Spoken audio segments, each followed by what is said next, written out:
Bismillahirrahmanirrahim. Alhamdulillahilladzi hadana lihada wa ma kunna linahtadiya laula an hadanallah. Asyhadu an la ilaha illallah wahdahu la syarikalah wa asyhadu anna sayyidana wa nabiyyana wa maulana Muhammad abduhu wa rasuluhu la nabiyya ba'dah. Qala Allahu azza wa jalla fi kitabihil azim wa huwa asdaqul qailin ba'da a'udzu billahi minasy syaithanir rajim. Bismillahirrahmanirrahim.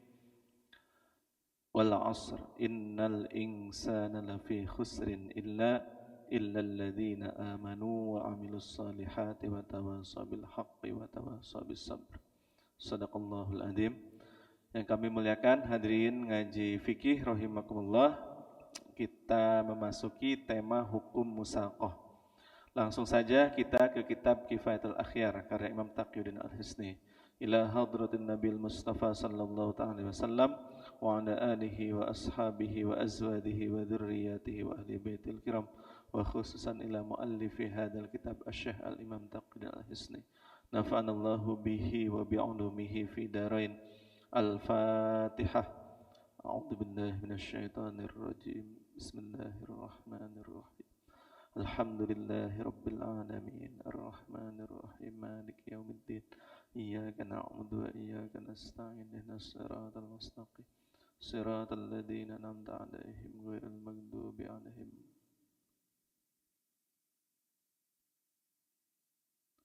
Bismillahirrahmanirrahim. Faslun fi ahkamil musaqati. Fasal membahas tentang hukum-hukum musaqah. Wal musaqatu jaizatun 'alan nakhli wal karmi. Dan musaqah itu hukumnya jaiz. Jaizah.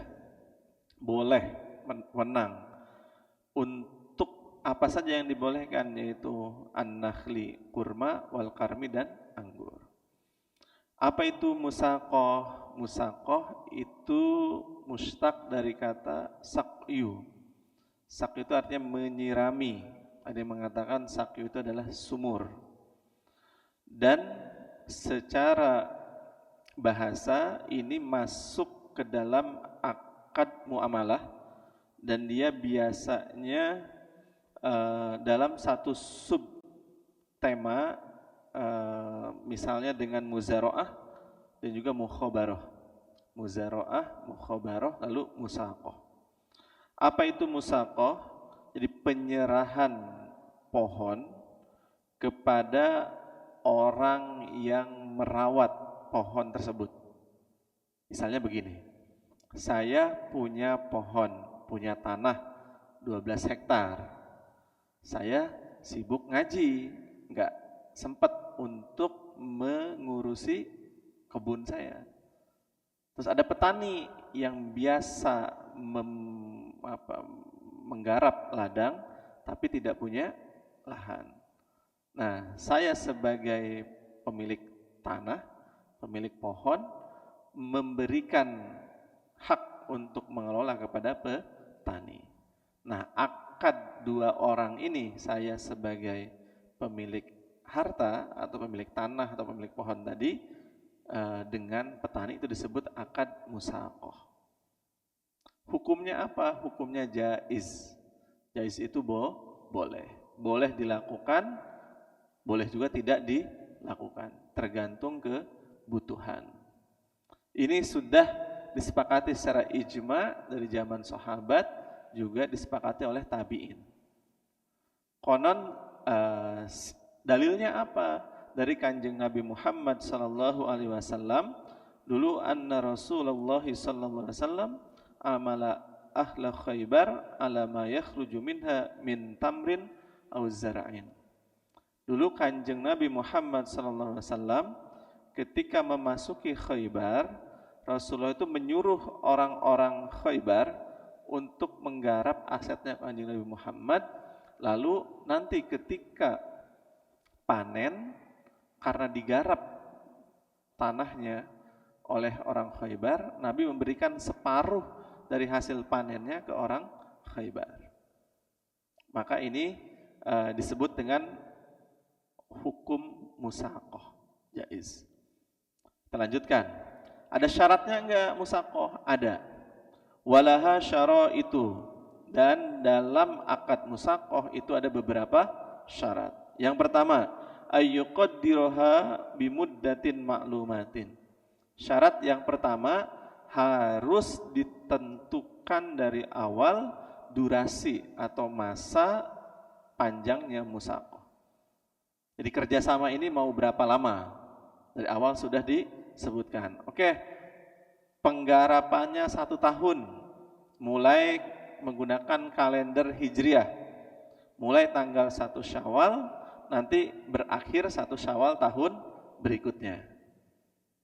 Ini syarat yang pertama, nggak boleh dilewatkan. Untuk apa? Untuk saling menjaga, saling tahu bahwa dari awal, oh saya cuman dikasih wewenang mengelola tanah ini atau pohon ini hanya 1 tahun. Dia agar si petani juga mengoptimalkan lahan tersebut.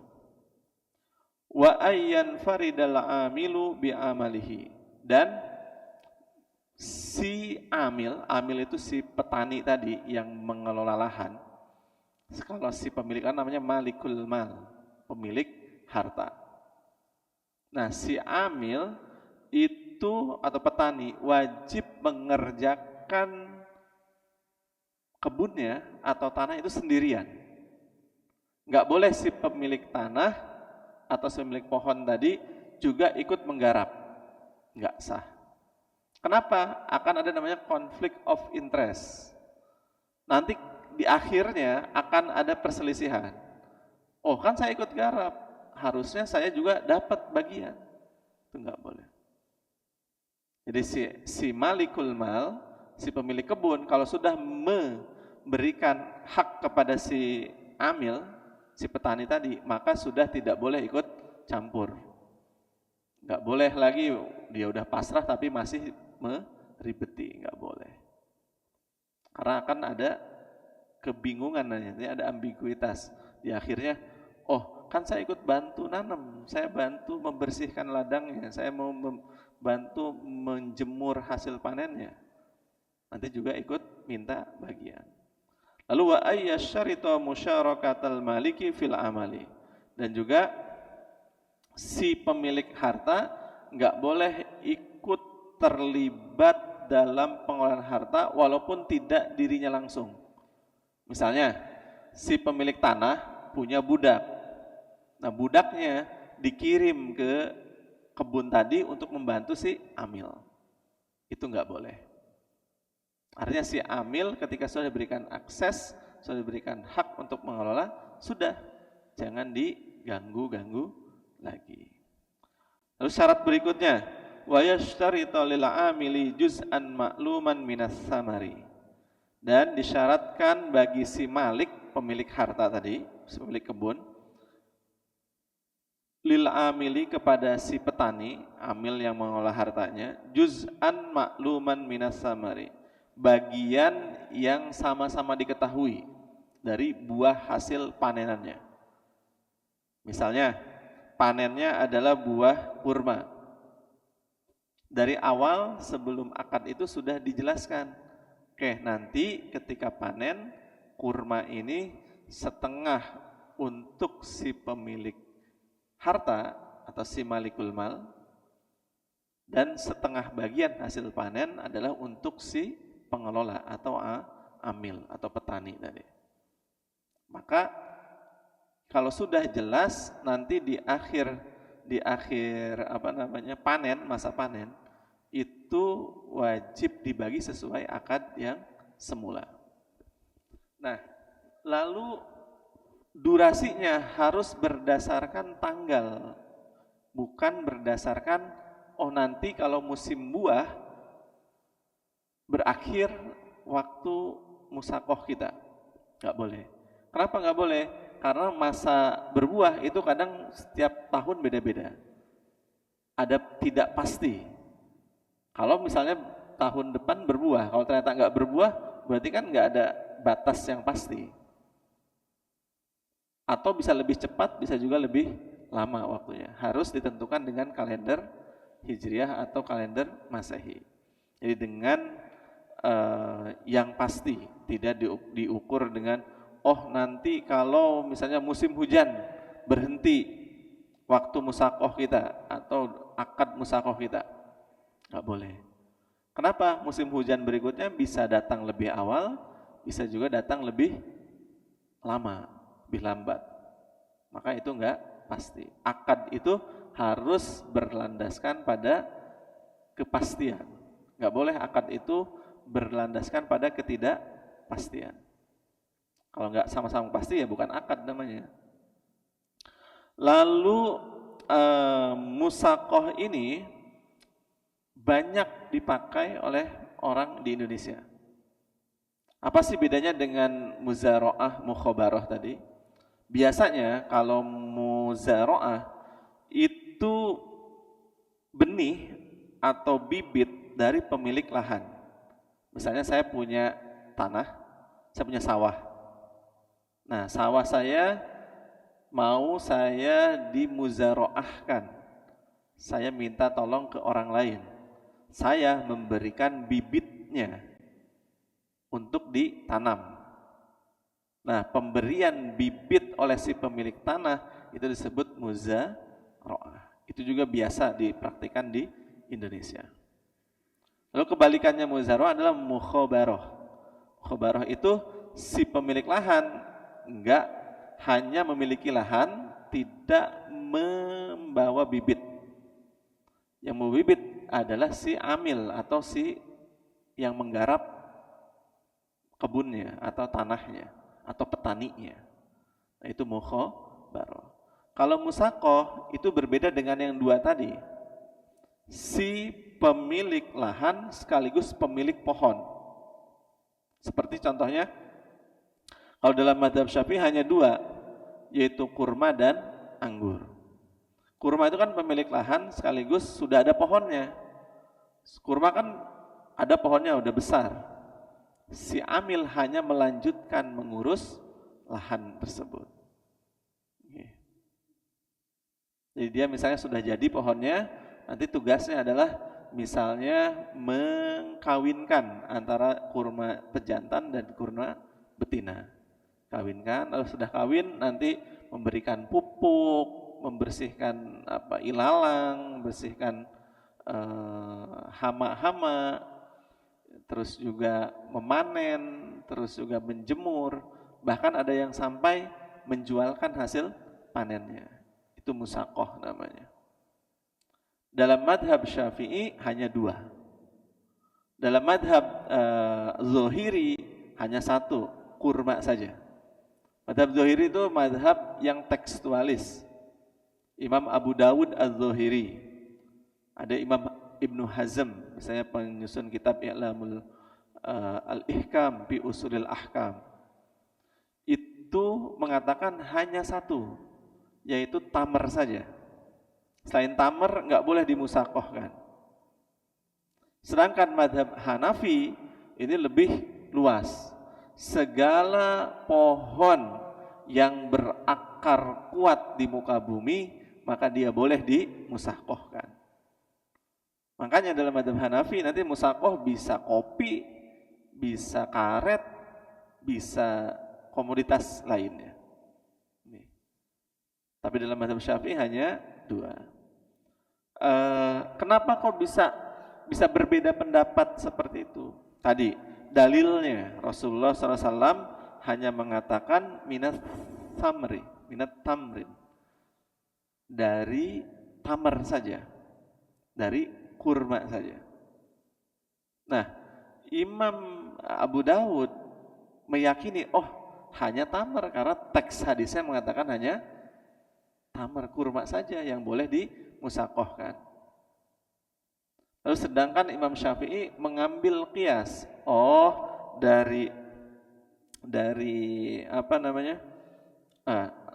Imam Syafi'i juga mengambil dari hadis yang mengatakan minan nakhli wal qarmi, dari anggur dan juga dari kurma. Ada hadis lain yang mengatakan boleh dimusakohkan, yaitu kurma dan anggur. Imam Abu Hanifah berijtihad, oh kurma itu pohonnya besar, akarnya menancap kuat, terus bisa dipanen berulang-ulang.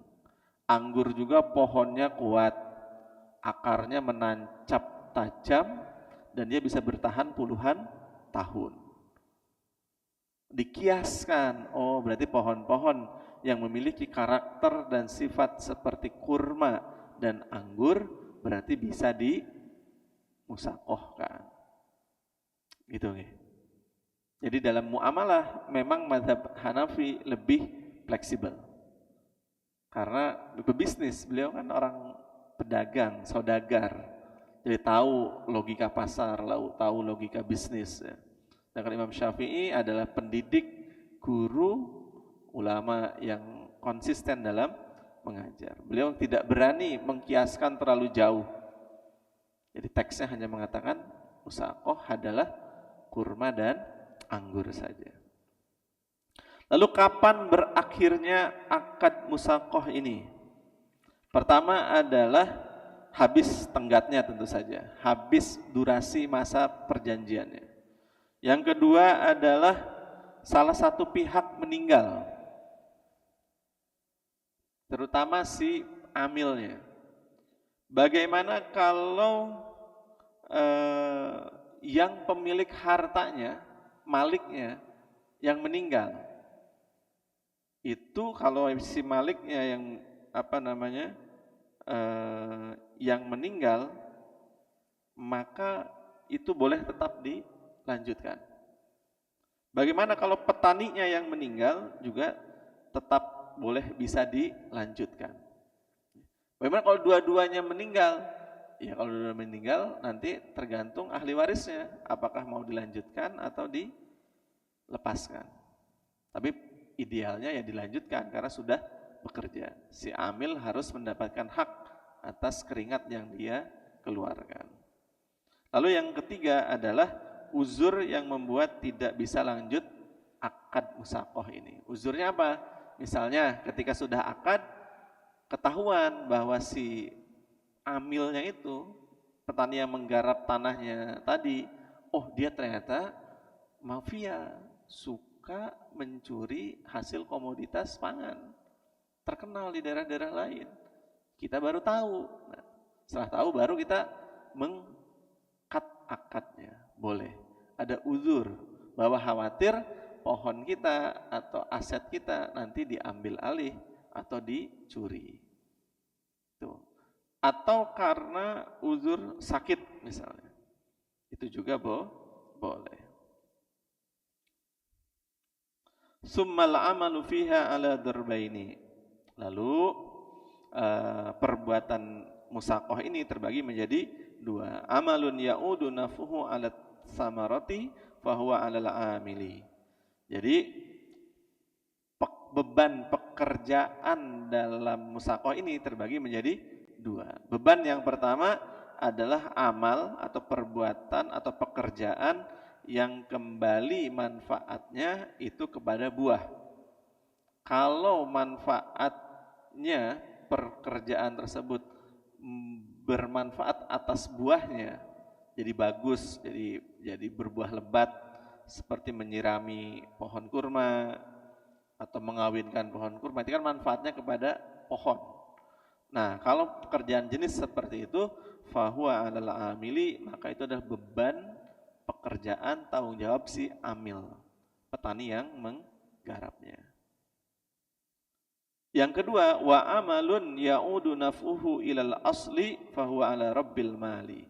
Yang kedua, pekerjaan yang manfaatnya kembali atau berdampak kepada tanahnya, maka ala rabbil mali, maka beban pekerjaan itu harus kembali kepada si pemilik tanah.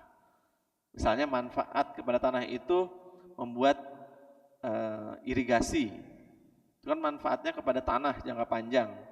Maka yang mengerjakan pembuatan parit atau irigasi itu harus si pemilik tanah. Si amil itu bukan domainnya mengurusi hal tersebut.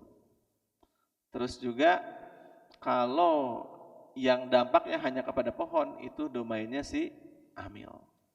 Gitu. Kalau di Indonesia mungkin nggak relate kurma anggur ya, karena kita nggak ada kurma. Baru ada beberapa tempat ya, cuman di mana Pasuruan. Terus juga anggur ya sudah mulai ada lah. Bagaimana dengan petani kopi misalnya? Di Temanggung itu banyak sekali pohon kopi. Robusta, ada Arabica, dan kedua-duanya enak ya. Kopi Temanggung itu enak.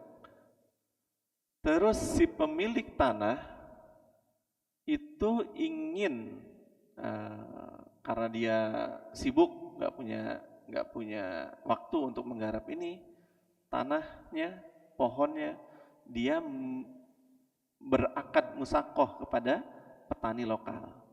Petani misalnya ada orang yang bisa menanam kopi tapi nggak punya lahan, itu dalam mazhab Hanafi itu hukumnya boleh. Nanti bagaimana? Nanti bagi hasilnya adalah sesuai kesepakatan. Tapi pada umumnya musakoh adalah 50-50. 50%, 50%. Kenapa sih kok 50%? Kok kayaknya besar itu? Ya memang kan pohonnya sudah ada. Sudah hidup. Sudah siap berbuah pohon kopinya.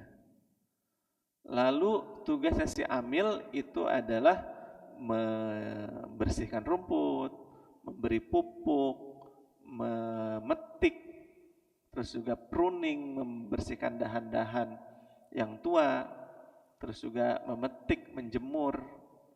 Nah itu adalah tugas si amil. Nanti ketika panen raya, maka itu diambil lalu dikeluarkan bagi hasilnya, yaitu 50-50. 50% bagi si pemilik lahan, 50% bagi si amil atau petani yang menggarap lahannya. Itu. Bagaimana dengan komoditas selain kopi? Nah, kalau mazhab Hanafi, setiap yang berakar kuat, menancap ke bumi dan pohonnya bertahan lama, itu boleh. Lalu selanjutnya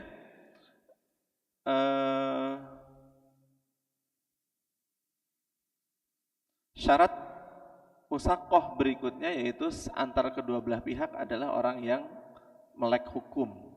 Melek hukum artinya tamyiz, artinya sudah sama-sama balik, sudah dewasa, paham, tidak ada kelainan jiwa dan seterusnya.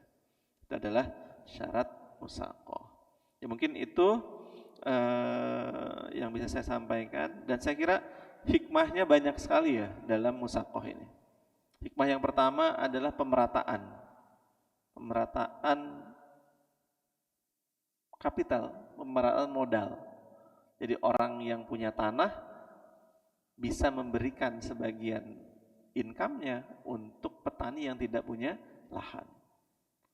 Terus juga hikmah berikutnya adalah akan ada maslahat, ada saling tolong menolong.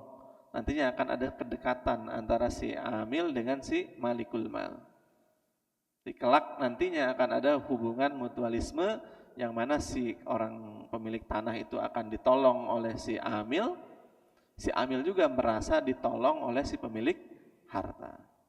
Jadi ada koneksi yang bagus, dan di dalam masyarakat nantinya akan saling tolong menolong. Ini bagus sekali. Enggak yang kaya diambil sendiri hartanya, dikelola sendiri, digarap sendiri. Yang kaya nanti makin kaya, yang miskin makin enggak punya pekerjaan. Dan Islam menyiapkan salah satu sistem musakoh. Bagaimana kalau misalnya sepertiga, misalnya pembagiannya hanya sepertiga, tidak sampai setengah atau 50-50? Tergantung. Kalau misalnya tadi si amilnya tidak berat pekerjaan, bisa jadi. Tapi kalau skemanya berat, merugikan si amil, ini keluar daripada prinsip maslahat. Si amil nanti nggak dapat apa-apa, dia hanya habis waktunya, tenaganya, terus nggak bisa bahkan untuk makan. Berarti kalau seperti itu si amil dizolimi, dan syariat nggak pengen seperti itu.